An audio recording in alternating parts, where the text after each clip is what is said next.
সপ্তম শ্রেণীর সাধারণ গণিত বইয়ের 5.4 37 নম্বর অঙ্কটা আজকে আমরা করবো সৃজনশীল অঙ্ক। তোমাদের পরীক্ষায় এরকম সৃজনশীল অঙ্ক আসবে।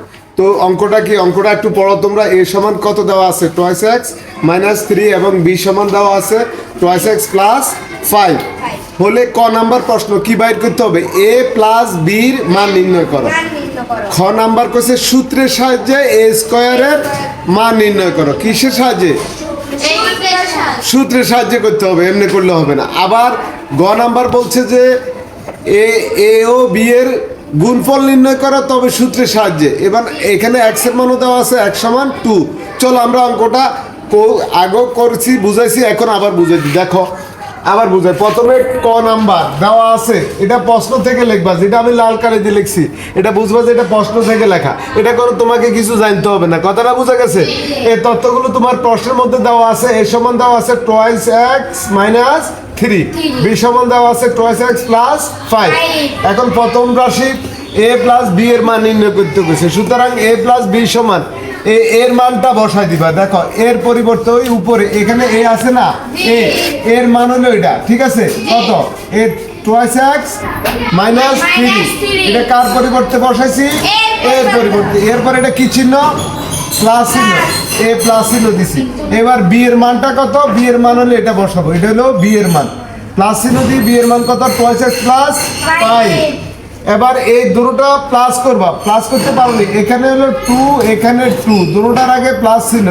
2 এবং 2 প্লাস করলে কত হয়? 4। 2 এবং 2 যোগ করলে কত হয়? 4। আবার এই 5 এর আগে প্লাস ছিল, 3 এর আগে মাইনাস ছিল। এটা কিন্তু দুইটা দুই রকম চিহ্ন হলে আমরা মাইনাস করবো। তো বড় হলো 5 থেকে 3 চলে গেলে আর কত থাকে? 2 হয়ে গেছে আমাদের ক নাম্বার অঙ্কটা। এবার খ নাম্বার অঙ্কটা বলছি কি, তার সূত্রের সাহায্যে স্কয়ারের মান নির্ণয় করবা।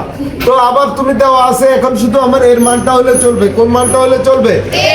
এর মান কত দেওয়া আছে? 2x - 3। তাহলে প্রদত্ত রাশি হলো আমাদের a স্কয়ার। এটার উপরে এর মানটা বসাই দাও। এর মানটা আমরা বসাই দিলাম। এর মান কত? 2x - 3 whole square. কেমন? এখন আমরা এটা কিভাবে সূত্র কোনটা ভাঙাবো? ওই যে a - b হোল স্কয়ারের সূত্র এখানে লাল কালি আগে শিখছো তোমরা। a - b হোল স্কয়ার সমান a square - 2ab + b square, ঠিক আছে? তো প্রথমটাকে আমরা a ধরবো, পরেরটাকে b ধরবো। a square - 2ab + b square মানে a স্কয়ার মানে প্রথম রাশির উপর স্কয়ার, 2 মানে সূত্রটা 2 দিব, আর a মানে প্রথম রাশিটা বসাবো, b মানে দ্বিতীয় রাশিটা বসাবো, প্লাস b স্কয়ার। কথা বোঝা গেছে?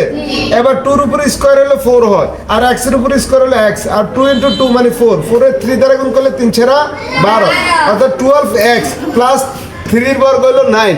বুঝা গেছে? এটা হয়ে গেল আমাদের খ নাম্বার উত্তরটা। এবার আসো গ নাম্বারটা। গ নাম্বারটা বলছে যে a এবং b এর গুণফল নির্ণয় করতে হবে। তবে এখানে x এর মান 2, x এর মানটাও দেওয়া আছে কত? 2 দেওয়া আছে, ঠিক আছে? তো আমরা যেহেতু সূত্রের সাহায্যে গুণ করতে হবে, প্রদত্ত রাশি হলো আমাদের ab। আবারও এর মান বসাইলাম। এটা হলো কার মান? এর মান। পাশাপাশি b এর মান। এখন এখানে তুমি কোন সূত্র ব্যবহার করবে? একটা সূত্র তোমরা শিখছো, x + a × x + b = x² + a + b প্রথম রাশি মানে x + ab। এই সূত্রের সাহায্যে দেখো প্রথমটাকে আমরা ধরবো, এটাকে ধরবো আমরা মনে মনে a, এটাকে ধরবো b, আর এটাকে ধরবো x, সরি এটাকে কি ধরবো? x, আর এটা ধরবো a, এটা ধরবো x, এটাকে ধরবো b। তাহলে এখানে -3 আছে না, এই মূলত আমরা এভাবে কল্পনা করব। দেখো x + -3 এভাবে কল্পনা করব। কথাটা বোঝা গেছে নি? তাহলে আমাদের প্রথমে কইছে x² হবে, তাহলে x² প্রথম রাশির উপর স্কয়ার দিলাম। এরপরে কইছে a + b মানে দ্বিতীয় রাশি প্লাস প্রথম রাশির শেষের অংশ, দ্বিতীয় রাশির শেষের অংশ যোগ। তো প্রথম রাশির শেষের অংশ হলো -3, আর দ্বিতীয় রাশির শেষের অংশ হলো প্লাস, অর্থাৎ a + b হলো এই দুটো যোগ করি x। x মানে আবার ওই যে প্রথমটা যেটাকে আমরা x ধরছি, এটা গুণ অবস্থা লিখতে হবে, প্লাস ab মানে প্রথম রাশির দ্বিতীয় অংশ গুণন দ্বিতীয় রাশির দ্বিতীয় অংশ গুণ, অর্থাৎ এ গুণ। তো আমরা এভাবে বসাইছি। আমাদের প্রথম রাশির দ্বিতীয় অংশ হলো -3, আর দ্বিতীয় রাশির দ্বিতীয় অংশ হলো 5, ঠিক আছে? এখন আসো ওই আগের মতো একটু আগে করে আসছো তোমরা 2 এর বর্গ কত 4 4 এক্স এর বর্গ হলো এক্স স্কয়ার আর এখানে আবারও বিয়োগ করছো 5 থেকে 3 গেলে আর থাকে 2 এই 2 এর সাথে 2 গুণ দাও 2 * 2 মানে 4x ঠিক আছে আর প্লাসে মাইনাসে মাইনাস 3 * 5 মানে 3 × 5 = 15 এটা কিন্তু এভাবে তোমাদের ক খ গ আকারে সৃজনশীল আকারে পরীক্ষা আসবে।